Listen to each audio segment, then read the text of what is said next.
Join us. Phyllis's next guest, Robert Fritz, is known for his groundbreaking book, The Path of Least Resistance, and for his development of structural dynamics, how structural relationships impact behavior from individuals to organizations. He is also an award-winning filmmaker and composer, and is widely celebrated for his works on the creative process. Tell me, where is your greatest passion? You are a writer, a composer, filmmaker, artist. Where is your greatest energy? Well, it's hard to answer the question. My kids, by the way, have trouble answering that question. What does your father do? I mean, well, I do so many things that it seems a little crazy. And by the way, my grandson said, "Not only your children." the other day. Um, well, it's really quite simple. I mean, everything I do is something I'm involved in, I'm interested in. I wouldn't quite use the word passion per se the way that people use the word passion nowadays, but it's those things that are important to me. You know, I love music. I love making film.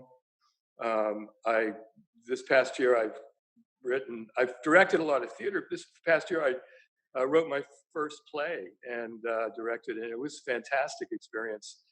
I do write books. I could say the writing of the books themselves is not a great love of mine, but I like what Dorothy Parker said. I love having written. And so I think there's something about the creative process itself that creates momentum. You know, the more you do, the more you want to do. You know, most people go to work, they're very tired at the end of the day. A club musician goes to work at 9 o'clock, really tired, plays until 2 o'clock in the morning, and there's so much energy that they've created from creating and from playing music that they can't get to sleep for hours. The creative process itself is the most successful process for accomplishment in history. It's created all of the art, science, technology. And yet we don't usually use the creative process in building our lives or even our society. Well, you know, what I want to share with the audience is, first of all, that you're not someone who does just a lot of things. You do a lot of things well. And that's Thank what's you. the distinction. It's not a compliment. It's a genuine observation. And you've Thank you. written several books, but a recent book, Identity, that you co-authored with Dr. Wayne Anderson, really talks about uh, the ability to see who you are and then create. Can you say a little bit about this book, Identity? Yeah, we think it's a very important book, especially in this day and age, with so much going on, not only in America, but in the entire world, and where people are becoming more tribal and more interested or maybe obsessed by issues of identity. And the subtitle of the book is It Doesn't Matter What You Think About Yourself.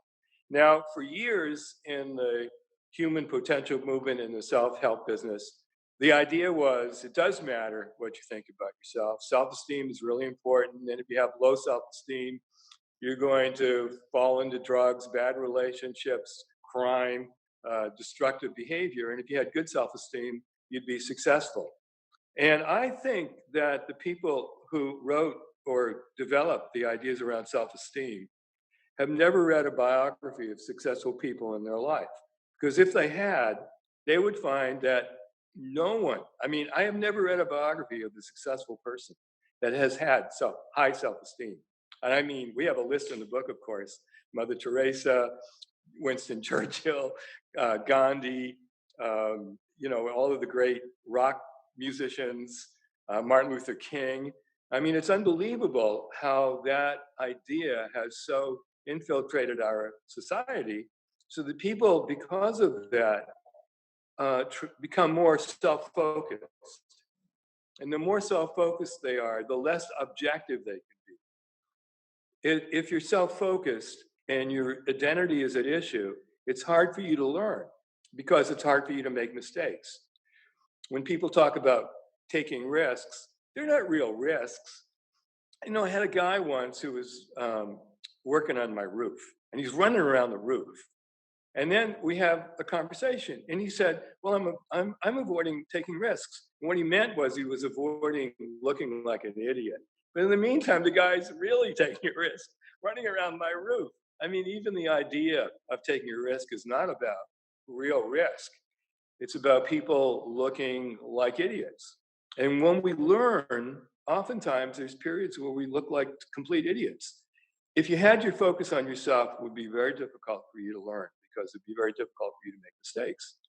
And I think these issues of identity, we start with, in the book, with a personal identity, and in a way, how to disconnect your identity with what you do.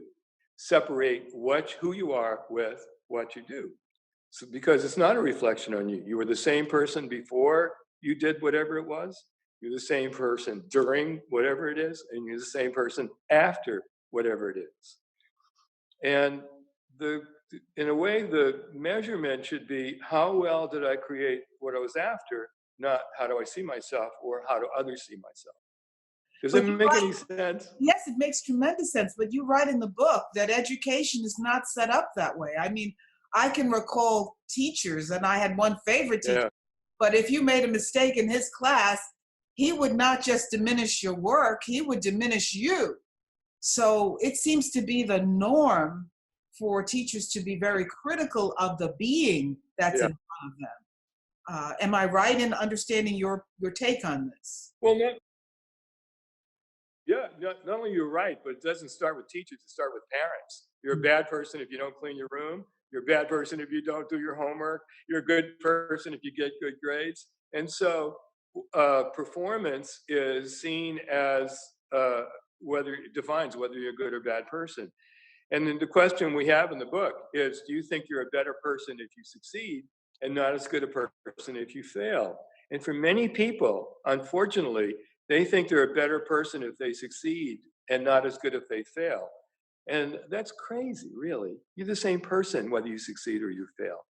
And the difference between the arts and learning, growing up in the arts, and the normal education is normal education does not reward learning, rewards performance. So if, for example, you get all the answers right on a test, but you haven't learned anything, you get an A. If you get less than all of the answers right, but you've learned a lot, you get less than an A. And so the whole reward system is based on performance, not learning. In the arts, it's actually based on learning, because it's not, you don't get rewards for, whether you play this or that. It's whether or not you're able to accomplish what you're after. And there's only one way to do that, even if you're the most talented person in the world. Mozart, perhaps the most talented composer in the world, learned and learned and learned. And that's why his music became more complex and better as he got older. And so one of our major themes in the book is to get the attention off of yourself. And don't even think about how well I'm doing and what do I look like and am I a good or bad person. But really, because who do you have to be to want good relationships? Who do you have to be to want good career or a good life or good friends or good quality of life? I mean, you could be anybody, and what you want is more important than who you think you are, which is really kind of the opposite of what the self-help movement has been telling us all these years. Let me throw a tough question at you, though, because I can hear your theory and I can appreciate it. But you've done some amazing work in reporting on Uganda and working with Uganda. Didn't you have to have a strong sense of yourself to take what you know and apply it to another country? Didn't you have to say, am I worthy of this action in order to accomplish that? No. Okay. It's not a tough question, and it's an easy answer. Okay. But no, because it wasn't about me. It was about, is this thing helpful to people in the developing world? And that was really the central question. And we made a film this a couple of years ago, 2 years ago, called the Uganda Project. The film's won 25 awards, including humanitarian awards and had platinum awards in film festivals all over the world and so on. It's a great, great film. I hope people get to see it too. But in this film, what you see is a whole society making a distinction between creating on the one hand and problem solving on the other. Now, one of the big innovations in that work was that most developing processes in the developing world are based on problems. You know, you have starvation, you have disease, you have tribal or national terrorism, et cetera, et cetera. And same as in this country, all of our politicians talk about the problems and how they're going to get rid of them. And problem solving is very different than creating. In problem solving, you're taking action to have something go away, the problem. Creating, you're taking action to have something come to being, the outcome you want. And so in this project that's, as I said, has happened over 30 years in Uganda, it's touched millions of people's lives. They've moved from a problem orientation to an outcome creative orientation, generative orientation. Kids learn it in school. Farmers learn it in terms of building their farms. Families learn it in terms of building success from their families. A lot of people move from poverty to having flourishing lives using the creative process as they learn it, both individually and in society. Approach or the creative process. People are actually actively working for the aspirations, you know. You have a family clearly defining their vision. In 5 years, this is what we want. And they are going to work towards it. It is a true and the most perfect approach that we can use to bring about sustainable development. That's what has helped me, and I'm seeing at least have changed my life.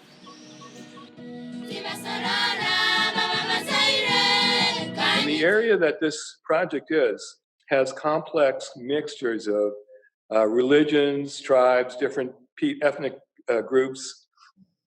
And Musheshi, who is the leader of this, he's the guy who brought it to Uganda. He's Ugandan, and he brought it to Uganda. So it's an indigenous process. He wanted an area that had such complexities because you could see that the creative process was going to reach across all ethnic and religious and tribal lines so that people actually had motivation to start to work together, which they did. And so I think, you know, when you think about how together we can join together on behalf of building what we truly want in a family, in relationships, in a society, in our country. We're not talking generically about creative process.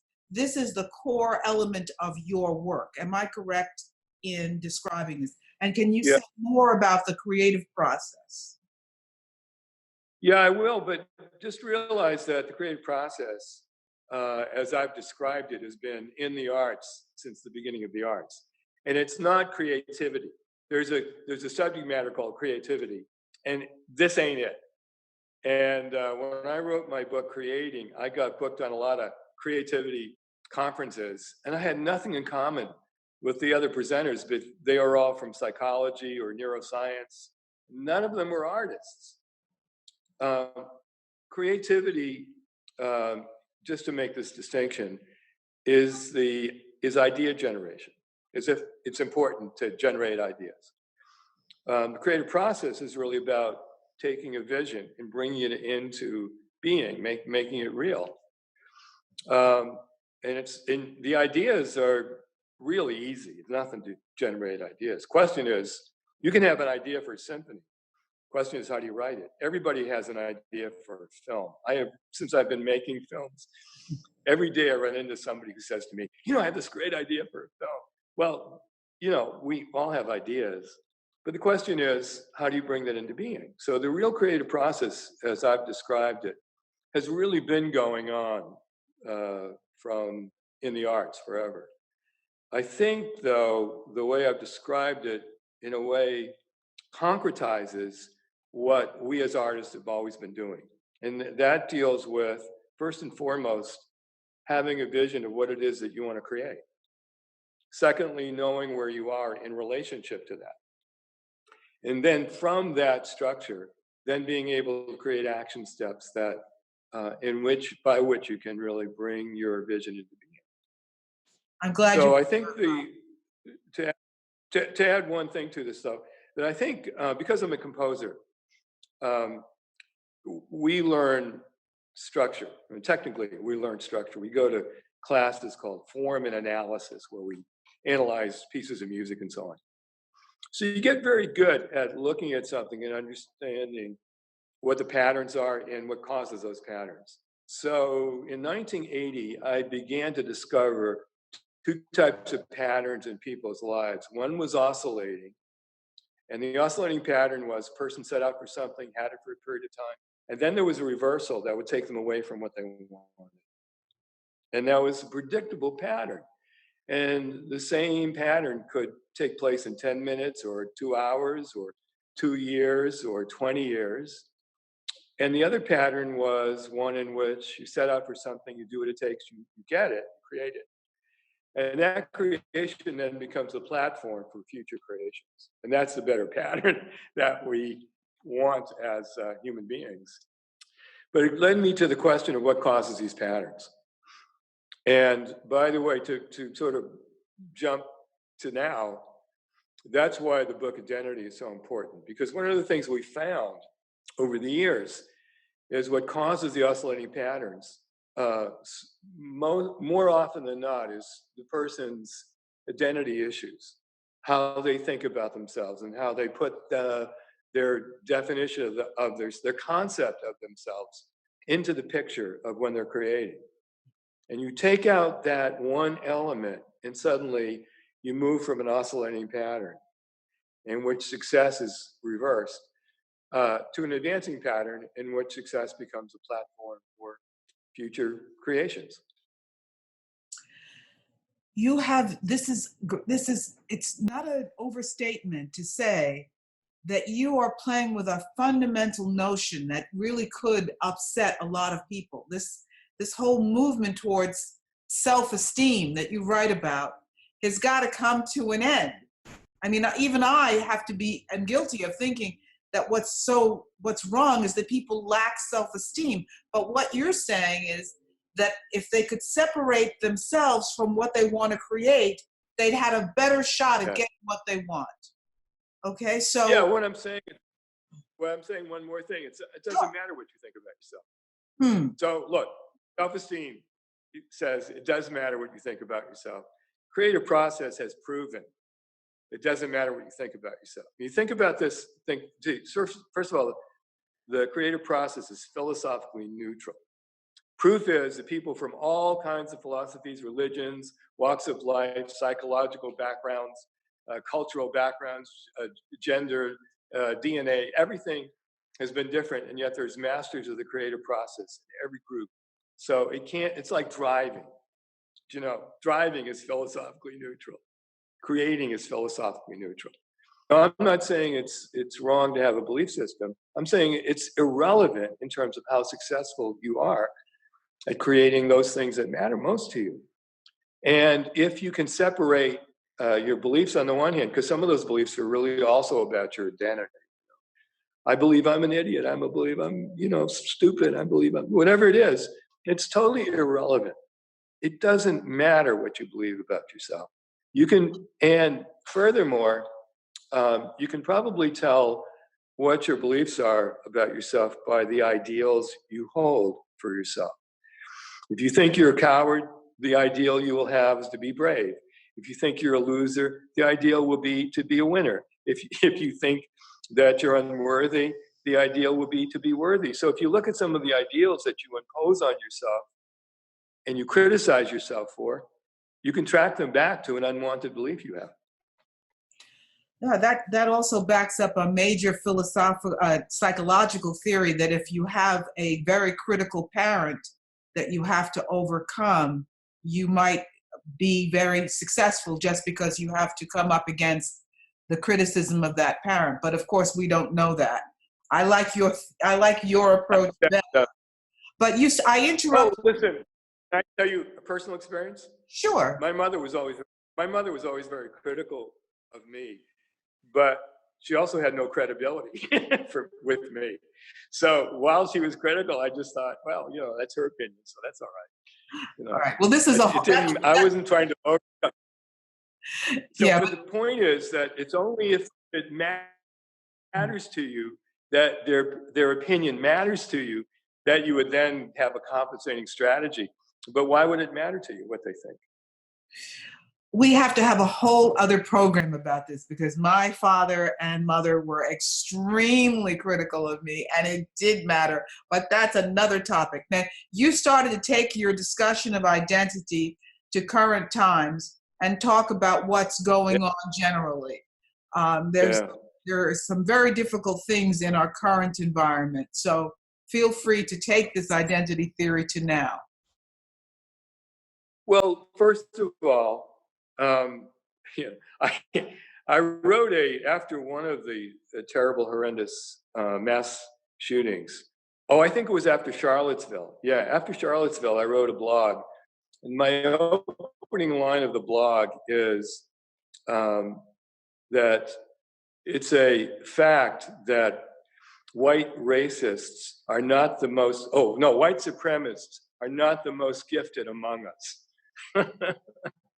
And that irony, that little piece of irony is like sometimes people who have insecurity, who really are not the most gifted, look for groups of identity to join, to bolster their egos, essentially. And then it comes out to two things. One is that you have to think that you're superior to other groups. And secondly, that other groups are a threat to you. Now, a number of years ago, I was on a committee for the United States on terrorism, of all things. And they called me and they said, we want to talk to people who are not like us. This was special ops, the Navy SEALs and so on. So we went down to Tampa, Florida. There were 9 of us, a forensic psychiatrist, an anthropologist, a science fiction writer, me, and a couple of other folks. And we sat around and we discussed these issues. And one of the things, the forensic psychiatrist wrote a book describing the history of Al-Qaeda. And he said this, and it's still true, period. He said, it's first a social movement before it's an ideological movement. People feel insecure before they then join the movement, and then later they adopt the whatever the ideology is. Every human being is a member of some group. That's how you get to be a human being. And there's no one group that's better than any other group.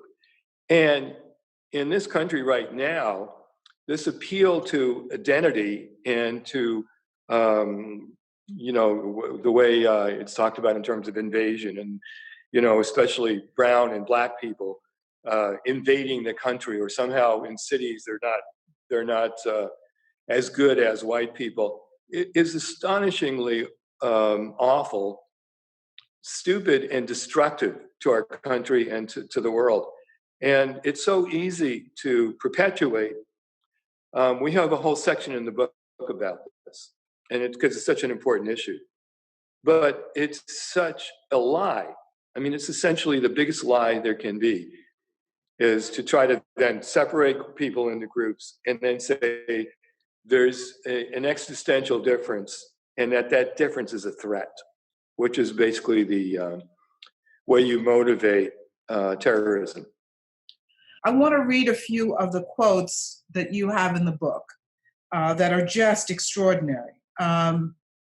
Here's one that really touched me. Human beings can be very inventive in the ways they create myths about true mysteries.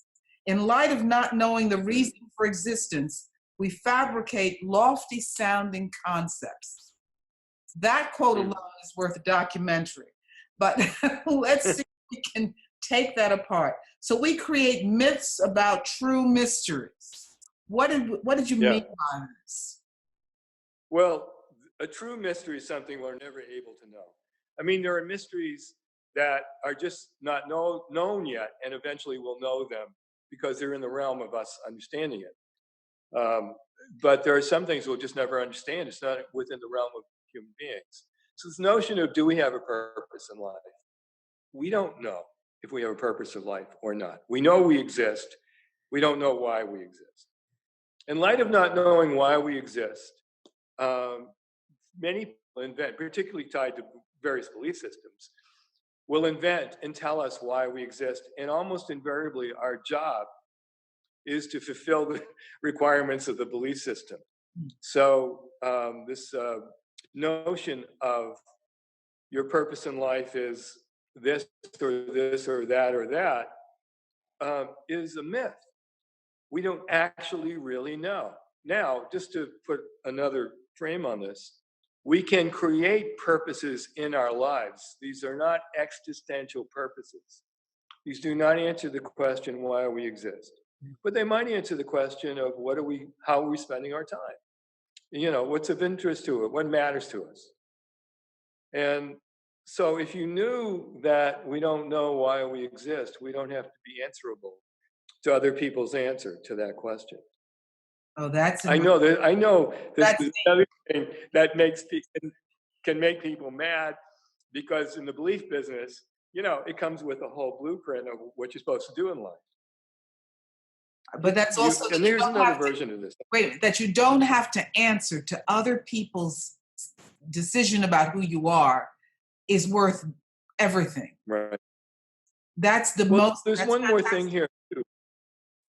Well, there's one more thing here that most of us get the message early on that there's something wrong with us.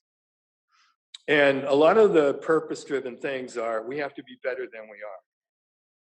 We're not good enough, and we have to be better than we are.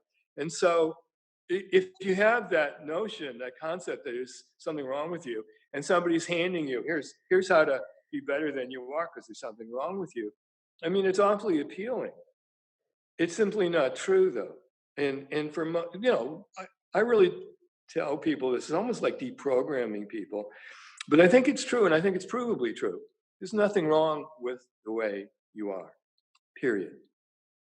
And perfection is a stupid goal. And there's no reason to be better than you are. Now, there is a reason to be more skilled if you want to accomplish something, happen to want to accomplish something. But gosh, the way you are is just fine.